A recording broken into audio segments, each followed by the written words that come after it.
আল্লাহর দ্বীন কায়েম করবার জন্য ঐক্যবদ্ধ সংগ্রাম করি। যেই স্রষ্টার, যে আল্লাহর হুকুম মেনে নামাজ পড়ি, রোজা রাখি, ইবাদত করি, তার প্রত্যেকটি হুকুম মানার জন্যই ইসলামী রাষ্ট্র প্রতিষ্ঠার এই অমোঘ দাবি, এই দাবির সাথে দ্বিমত করার কোনো কারণ নাই। আসুন আমরা সংগ্রাম করব, আমরা স্বাধীনতার সপক্ষে কথা বলবো, সার্বভৌমত্বের কথা বলবো ইনশাআল্লাহ। বন্ধুরা, নির্বাচন, এই নির্বাচন করতে করতে ডাকসু হয়ে গেছে, শুনছেন না আপনারা? ডাকসু হবার পরে আমরা বললাম আমাদের ছাত্ররা কোনো বিজয়ের উল্লাস করবে না, আমাদের ছাত্ররা, ছাত্র প্রতিনিধিরা বিজয়ীরা, তারা বিনয়ী হবে, বিনম্র হবে, আল্লাহর কাছে সিজদায় নত হবে। বিজয়ের উল্লাসের জন্য বিজয় না। আর জাকসুতে নির্বাচন হয়ে গেল, জাকসুতেও হয়েছে, সেখানেও কোনো বিজয়ের উল্লাস হয়নি। বিজয়ের উল্লাস বিজয় নাম।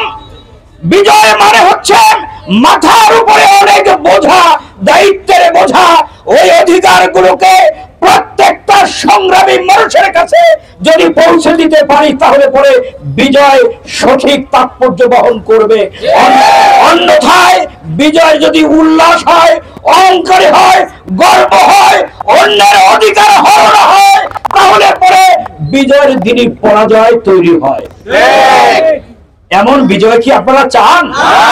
আমরা এমন বিজয় চাই যে বিজয় হবে সাধারণ মানুষের, যে বিজয় হবে শ্রমিকের, যে বিজয় হবে মেহনতি মানুষের, কৃষকের, আবাল বৃদ্ধ বণিকের, ওই মা বোনের, ওই হিন্দু সম্প্রদায়ের, যে বিজয় হবে খ্রিস্টান সম্প্রদায়ের, মুসলিম সম্প্রদায়ের, সকলে তার সঠিক আনুপাতিক হারে তার সঠিক অধিকার তিনি পেয়ে যাবেন।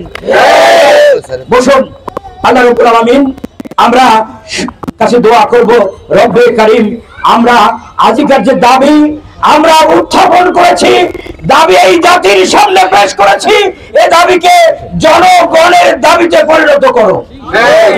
রব্বে কারীম, আমরা যারা সময় এবং শ্রম দিয়েছি, আমাদের এই সময় এবং শ্রমকে তুমি কবুল মঞ্জুর করো।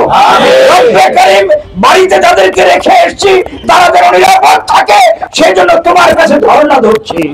রব্বে কারীম, যারা আমাদের কাছ থেকে দুনিয়া থেকে চলে গেছে, তাদের সকলের জন্য তুমি রহম করো। এই কথা বলে আমি আপনাদেরকে আবারও আপনাদের প্রত্যেককে অভিনন্দন জ্ঞাপন করে আমি আমার এই সংক্ষিপ্ত কথা বলছি।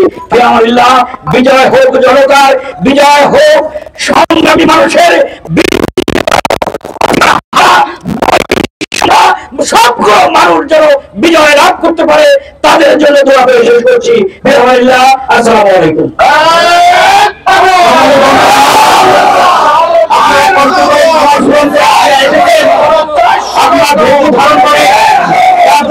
আমরা আবার চলে যাব, অতিমধ্যে কোনো যেন কোনো দুর্ঘটনা বা এড়িয়ে যেতে হবে।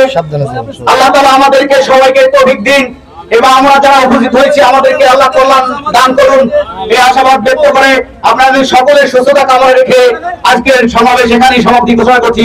আসসালামু আলাইকুম ওয়া রাহমাতুল্লাহ।